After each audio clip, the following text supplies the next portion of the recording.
어린 시절에 제가 살던 주택 안방, 저와 동생이 이불 펴놓고 자던 그 자리가 제 꿈에 나오고요. 그 방에 뭐가 있었겠어요? 예, 쥐가 있었어요. 저는 꿈에서 쥐가 있는 방에서 너무나 편안하게 잠을 잤습니다. 꿈이지만 그거는 예전에 저와 제 동생의 모습이었습니다. 제가 살던 교회 주택은 아주 오래된 집입니다. 그래서 천정에는 동네 고양이, 쥐들 예산일처럼 다니고 그랬습니다. 겨울에 방에서 생쥐 잡는 거는 뭐 이틀에 한 번 걸쳐 잡았었고요. 거실에는 늘 생쥐 그 잡이용, 쥐잡이용 찐득이 뭐라 그러죠 그거? 네네, 그 덧 딱 붙는 그 덧 있잖아요. 그게 언제나 거실에 있었습니다. 그 다 잡히면 땅콩 가서 올려놓는 것도 제 일이었고요. 제 방 미닫이문 아래쪽에는 쥐가 갉아먹은 자국이 있어서 거기는 쥐가 갉아먹은 쥐 구멍이 있고 그랬습니다. 너무 시끄러우면 쥐가 자는데 빗자루를 가지고 옷장을 툭툭 친다든지 그럼 잠깐 조용해지거든요. 천장이 너무 시끄러우면 일어나서 점프해가지고 천장을 툭 친다든지 그렇게 해서 나 자는데 방해하지 말아라 그렇게만 해놓고 조용해진 틈을 타서 잠이 들고 그랬습니다. 그때로부터 40년이 지났는데 저는 지금 쥐 있는 방에서는 잠을 못 잡니다. 그때와는 비교도 안 될 만큼 컸고 그때와는 비교도 안 될 만큼 힘도 세졌고 그때와는 비교도 안 될 만큼 쥐 잡을 수 있는 능력이 많아졌는데 지금은 방을 바꿔야 잠을 잘 수 있습니다. 그럼 뭐가 문제입니까? 있는 쥐가 문제가 아니라 잠 못 이루는 제가 문제인 거죠. 아침에 기도하기 위해서 알람이 울립니다. 하나님께서 어떤 일을 주시려나 그러고 엎드렸는데 하나님 마음이 느껴지는 거예요. 한 목사, 네 인생에 네 목회에 각종 쥐새끼들이 들끓어도 너 하나님 품 안에서 잠 잘 수 있다면, 잘 잘 수 있다면 그니 목회 승리하고 성공하는 거다. 하나님 그런 말씀을 하시는 거예요. 있는 쥐, 그 들끓어도 하나님 품 안에 잠 잘 자는 사람이 있고요. 없는 쥐도 만들어서 잠 못 이루는 인생이 있어요.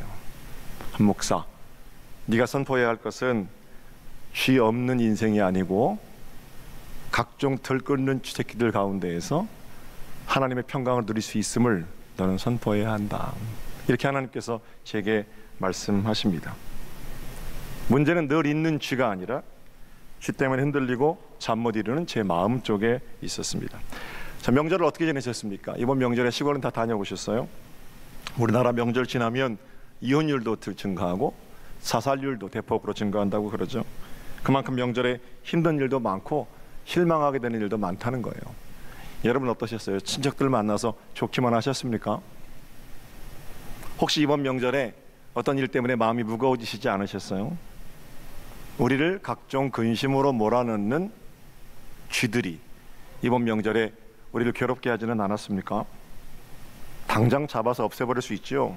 그러나 그 쥐 없애버리면 또 다른 쥐새끼 생깁니다. 쥐를 박멸하기 위해서 노력하기보다 쥐가 있어도 평안히 잠들 수 있는 마음, 아버지 품, 그게 우리 믿는 사람들이 구해야 하는 거예요. 풍랑 속에서도 우리가 올려드리는 기도는 하나님 쥐새끼들을 좀 없애주세요. 이게 아니고 아무리 쥐새끼들이 들끓어도 하나님 내가 그리스도의 품 안에 평강을 누리기를 원합니다. 이것이 좋은 기도고 믿는 사람들의 삶의 길이겠죠. 오늘 본문에는 하나님께서 기뻐하시는 솔로몬 왕의 기도가 등장합니다. 솔로몬은 아버지 다윗에 의해서 이스라엘의 왕이 되었습니다. 왕이 된 솔로몬은 1,000마리 소를 잡아서 번제를 올려드렸지요. 하나님은 그 정성에 응답하셔서 솔로몬아 내가 네게 무엇하여 주기를 원하느냐 이렇게 말씀하십니다. 솔로몬의 대답이 7절부터 9절까지인데요. 제가 읽어드릴게요. 나의 하나님 여호와여 주께서 종으로 종의 아버지 다윗을 대신하여 왕이 되게 하셨사오나 종은 작은 아이라 출입할 줄을 알지 못하고 주께서 택하신 백성 가운데 있나이다. 그들은 큰 백성이라 수요가 많아서 셀 수도 없고 기록할 수도 없사오니 누가 주의 이 많은 백성을 재판할 수 있사오리이까 듣는 마음을 종에게 주사 주의 백성을 재판하여 선악을 분별하게 하옵소서. 내가 뭐 해줄까? 이렇게 말씀하시는데, 하나님, 제가 백성들을 재판하고 다스릴 수 있는 분별하는 마음, 듣는 마음, 지혜를 저한테 주세요. 이렇게 솔로몬이 기도합니다. 10절에는 하나님께서 이런 솔로몬의 기도를 참 좋아하셨다. 하나님의 마음에 이 기도가 들었다. 이렇게 편지하고 있습니다. 하나님께서 왜 이 기도를 마음에 들어 하셨는지 이유가 11절과 12절입니다. 이 하나님이 그에게 이르시되 내가 이것을 구하도다. 자기를 위하여 장수하기를 구하지 아니하며 부도 구하지 아니하며 자기 원수의 생명을 멸하기도 구하지 아니하고 오직 송사를 듣고 분별하는 지혜를 구하였으니 내가 네 말대로 하여 내게 지혜롭고 총명한 마음을 주노니 네 앞에도 너 같은 자가 없고 네 뒤에도 너와 같은 자가 일어남이 없을 거다. 하나님께서 솔로몬이 구하는 듣는 마음, 그걸 굉장히 기뻐하시고 마음에 들어 하셨습니다. 그 이유는 솔로몬은 일신의 안위를 위해서 부귀와 장수를 구한 것이 아니라, 또는 자기를 괴롭히는 원수 쥐새끼들의 박멸을 구한 것이 아니라, 솔로몬이 뭘 구했어요? 듣는 마음, 죄가 있어도 평안히 잠들 수 있는 마음, 선악을 분별할 수 있는 지혜, 하나님 안에 거하는 삶, 이런 것들을 솔로몬은 구하고 바랐다는 거죠. 죄 없애기가 아니고요, 분별하는 마음을, 평안한 마음을 하나님께서는 기뻐하시는 겁니다. 물론 하나님께서는 그에게 평안한 마음도 주시고 지혜도 주실 뿐만 아니라 뭐까지 주셨어요? 부귀와 영광까지 선물로 주셨지요. 사랑하는 성도 여러분, 이제 2018년이 새롭게 시작됩니다. 구정 명절을 지나면서 우리는 우리의 중심에 이렇게 물어야 합니다. 과연 우리는 어떤 기도로 하나님 앞에 나아가고 있습니까? 성회 수요일이 지나고 사순절, 십자가 묵상으로 나를 성찰하는 40일의 복된 절기를 사는데, 우리는 평상시 1년 365일보다 더 많이 엎드릴 겁니다. 더 많이 눈물도 흘릴 겁니다. 그러면 우리의 엎드림과 우리의 눈물, 우리의 간구의 내용은 무엇입니까? 하나님, 내 인생 갉아먹는, 내 목에 힘들게 하는 각종 쥐들이 물러가기를 원합니다. 이거 하나님 기뻐하시겠습니까? 하나님, 오래 살고 싶은데 질병이라는 쥐가 들어와 있어요. 그 질병의 쥐를 좀 물리쳐 주세요. 이것도 기도지요. 가난이라는 쥐, 자기 허랑방탕하게 산 건 생각 안 하고 지금 가난해졌으니까 이 가난이라는 쥐를 좀 물리쳐 주세요. 이렇게 기도할 수도 있을 겁니다. 때로는 질병, 가난, 여러 가지 그런 어떤 쥐들을 붙들고 없애주기를 구하는 그 기도가 간절할 수도 있겠지요. 그러나 우리 하나님께서 어떤 기도를 더 좋아하시겠습니까? 하나님, 어떤 환경 중에서라도 제가 평안할 수 있도록, 아버지께서 괜찮다고 하시면 진짜 괜찮아지는 믿음, 하나님 품에 거하는 마음, 진짜 신앙, 이런 것들을 저한테 좀 주세요. 상황은 변하지 않더라도 변하지 않는 상황 속에서, 변화하는 상황 속에서 변하지 않는 하나님만을 바라볼 수 있는 진짜 믿음 제게 주세요. 이런 기도를 우리 하나님께서 더 기뻐하시지 않겠는가 하는 생각을 해보게 됩니다. 제 마음이 하나님 마음이었으면 좋겠어요. 하나님께서 제 인생 가운데 벌리시는 일들이 전부 간증이 되고 감동이 되는 그런 삶을 살기를 원합니다. 이게 천국이지요. 이것도 변화시켜 주시고 저것도 변화시켜 주시고, 이렇게 기도하면 변화가 되고 저렇게, 아니에요. 내용이 방법을 만들어요. 우리가 하나님 앞에 어떤 것을 가지고 엎드렸느냐에 따라서, 어떤 마음을 가지고 엎드렸느냐에 따라서 천국을 살 수도 있고 지옥을 살 수도 있는 거예요. 기억하셔야 할 것은, 우리 하나님은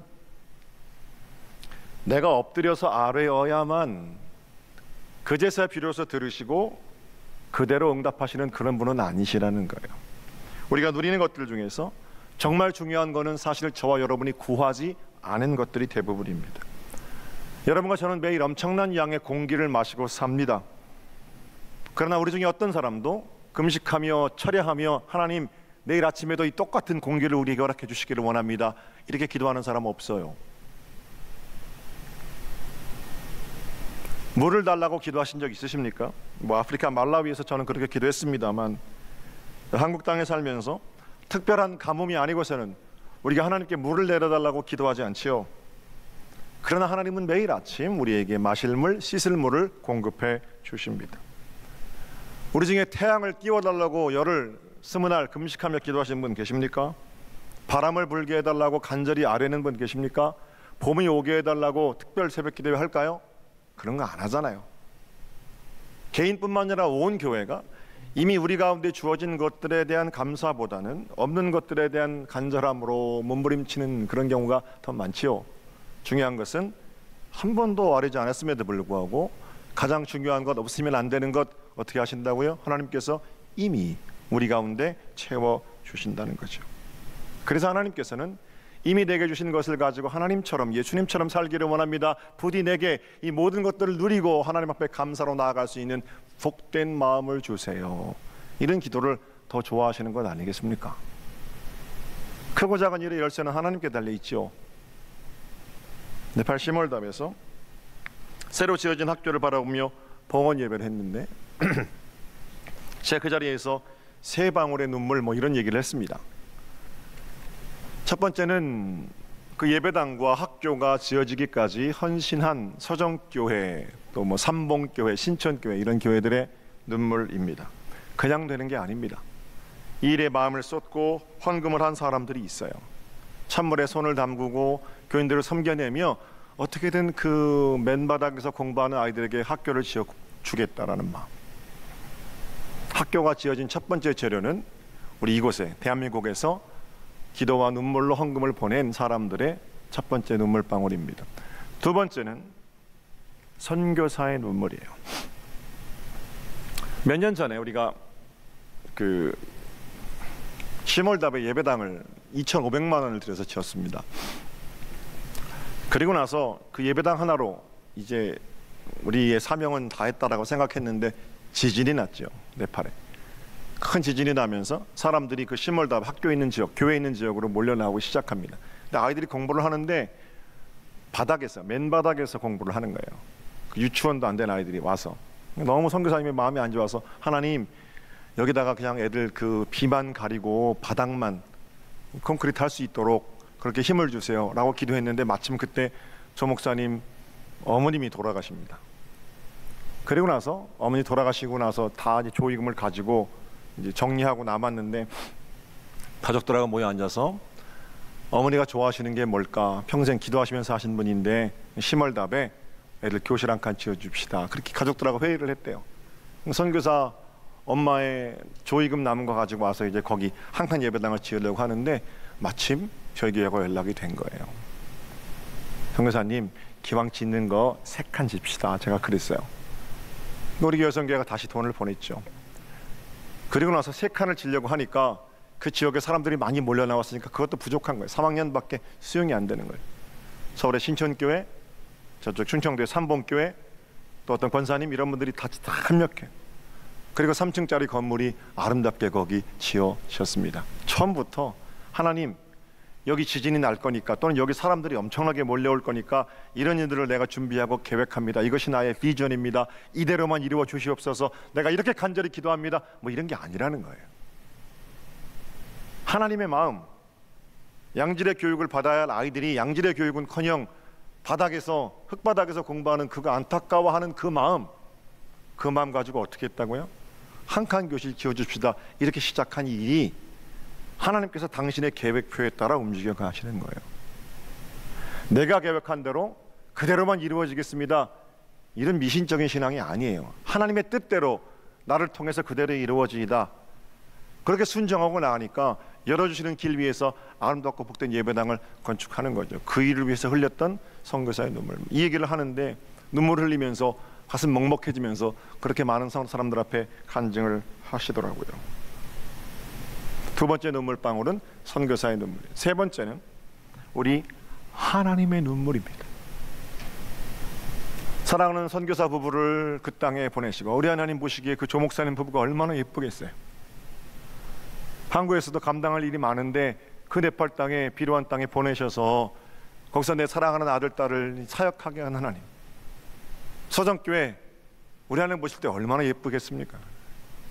사사로운 마음을 가진 사람들이 없는데 그렇게 하나님을 향해서 한번 일해보겠다고 열심히 노력했는데 그 재료를 사용하셔서 거기다 또 눈물로 꽂으시고, 아직도 힘들어하는 시몰답 지역의 아이들, 불쌍한 아이들, 가난한 아이들, 그건 하나님 자녀잖아요. 그것 때문에 흘리시는 우리 하나님의 눈물이에요. 그러니까 그 3층 건물이 완공됐을 때 함께 사역하고 있는 기아대책 선교사님이 거기 계시거든요. 오셔서 이 지역에, 정글 지역에서는 제일 아름다운 건물이라는 거예요. 제가 뭐 자랑하고 과정하려고 그러는 게 아닙니다. 이렇게 좋은 예배당, 이렇게 좋은 학교에서, 다음 주에 사진을 제가 보여드릴게요. 교육을 받을 수 있는 아이들은 행복한 거 아니겠느냐고 그렇게 얘기를 하고 부러워하더라고요. 누가 제일 기쁘셨겠습니까? 우리 하나님이 제일 기쁘셨겠죠. 하나님께서 아마 제일 감격하며 덩실덩실 그날 춤을 추셨을 겁니다. 어려움이 있죠. 거기라고 쥐가 없는 게 아니죠. 지금도 어려움이 많습니다. 그 사람들이 섬기던 신, 그런 이름의 쥐들도 있고요. 다 해놓으니까 숟가락만 얹으려고 하는 정부도 있어요. 네팔 정부요. 그 지역에 유지들이 있어요. 마을 유지들. 그 부족들 가운데 유지들은 교회가 들어와서 교회가 세력을 넓혀가고 힘을 넓혀가는 것에 불만도 많아요. 이것도 하지 말라 그러고 저것도 하지 말라 그러고. 전부 쥐들입니다. 근심이고 걱정입니다. 그런데 그거하고 상대하는 게 아니에요. 너희들 왜 이러니? 이렇게 하면서 법적으로 일을 해결하자는 게 아니에요. 형사님 어떻게 해요? 눈물로 하나님 어떻게 할까요? 엎드려요. 하나님께서 그 지역에 교회도 짓게 하시고 학교도 짓게 하시고 강가 쪽으로는 5,000평 땅도 사놨다고 그러더라고요. 형사님 거기 땅 왜 사놨습니까? 유니버시티 하겠대요. 유니버시티. 종합대학 거기다 만들고 싶은 꿈이 있는 거예요. 좀 힘들지 않겠어요? 이제 믿음이 없어서 저는 30억이 들면 하겠어요? 50억이 들면 하겠어요? 목사님 그것 가지고도 좀 모자랄 겁니다. 그래요. 그래서 제가 야, 저 꿈도 크시구나. 어떻게 하려고 그러세요? 나이가 60이 넘으셨는데. 제가 하겠다는 게 아닙니다. 하나님께서 하시는 거니까 나는 주시는 힘대로 노력하고 기초를 놓는 거죠. 너무너무 멋진 계획, 하나님의 비전 거기서 보고 돌아왔습니다. 오후에 신학교로 왔어요. 10년 전에 우리가 지어준 건물이 거기 있습니다. 벌써 6회 졸업생을 배출했습니다. 여긴 어때요? 여기도 각종 쥐들이 들끓어요. 경제적인 어려움, 사람들과의 관계의 어려움, 그냥 운영되는 게 아니에요. 교수들하고도 좋은 일만 있는 게 아니거든요. 그러나 저는 역시 그곳에서 하나님의 일하심에 집중해야 함을 다시금 깨닫고 돌아왔습니다. 하나님의 마음이 어디 있는가? 하나님의 마음이 신학교 잘 운영하는 것에 있습니까? 아니에요. 하나님의 사람은 거기서 배출되는 한 사람, 하나님의 마음에 감동된 사람에게 하나님의 마음이 있어요. 12명이 졸업하고 5명이 목사 안수를 받고 15명이 9회 입학생으로 입학식까지 하고 왔습니다. 몇몇 우수한 학생들은 유성진 목사님 같이 가셨는데 미국의 미연합감리교회 유학생 프로그램을 통해서 미국으로, 한국으로 유학도 보내고 이제 그렇게 하겠다는 말씀도 제가 듣고 왔어요. 네팔을 새롭게 할 겁니다. 그리고 저는 3년 동안 네팔 신학교의 책임도 맡게 됐습니다. 그것이 뭐라고 기도했겠습니까? 하나님 더 큰 건물 짓고 하나님 각종 쥐들을 좀 없애주시고 하나님 선교를 가로막는 장애물들을 제거해 주시고 우리 교회뿐만 아니라 신학교, 제가 그런 기도했겠습니까? 그런 기도 안 합니다. 이제 하나님, 이곳에 배출되는 하나님의 사람들, 하나님의 마음으로 나도 그들을 좀 바라보고 하나님의 마음으로 그들을 섬길 수 있도록 부디 제게 지혜, 분별하는 마음을 주세요. 이렇게 하나님께 기도했습니다. 그게 하나님께서 좋아하시는 기도이기 때문에 그렇습니다. 여러분은 여러분의 삶의 현장에서 어떻습니까? 하나님께서 여러분의 삶의 현장에서 엎드릴 때 어떤 기도를 좋아하시겠습니까? 하나님, 이 쥐도 없애주시고 저 쥐도 없애주시고, 그게 안 해요. 하나님, 수많은 풍랑, 근심, 염려 가운데 하나님 품에서 누리는 평강, 분별하는 마음, 하나님이 괜찮다고 하시면 진짜 괜찮아지는 그 믿음, 하나님께서 내 인생의 농부 되시고 주인 되셨다는 기쁨, 그 기쁨을 내게 주옵소서. 이렇게 기도할 때 우리 주변의 각종 쥐새끼들은 흔적도 없이 자취도 없이 물러갈 겁니다. 기도의 자리로 나오십시오. 각종 근심과 염려에도 굴하지 않는 아버지의 마음, 아버지의 품, 그 마음 품으십시오. 기도하는 한 사람, 나로부터 복된 역사는 시작이 됩니다. 하나님께서 일하시는 방법은 하나님 마음이시지만 대부분 한 사람을 들어서 전체를 움직이시는 겁니다. 예수 한 분이 돌아가심으로 인류 전체가 하늘로 갈 수 있는 길을 확보하였습니다. 나 한 사람 거룩해지면 우리 속회가 거룩해지고요, 우리 교회가 존귀해지면 평택 땅이 존귀해집니다. 나 한 사람 오늘부터 하나님 마음에 드는 기도를 무릎으로 올려드린다면 우리 교회 전체가 하나님 마음에 드는 기도를 올려드릴 수 있습니다. 부분을 들어서 전체를 거룩하게 하시는 하나님, 그 하나님이 우리 하나님이시고요, 오늘 이 아침에도 내가 그 사람 되기를 원합니다. 하나님이 찾으시는 거룩한 예배자 나를 통하여 비로소 이 땅이 복받기를 원합니다. 쥐새끼 없애달라고 간절히 기도하지 않아도 그렇게 하나님 마음 품고 있는 동안 우리 마음 가운데 각종 어둠들은 물러가게 될 줄로 믿습니다. 올 한 해 승리를 살아내는 복된 날들이 되시기를 우리 주님의 이름으로 축복합니다.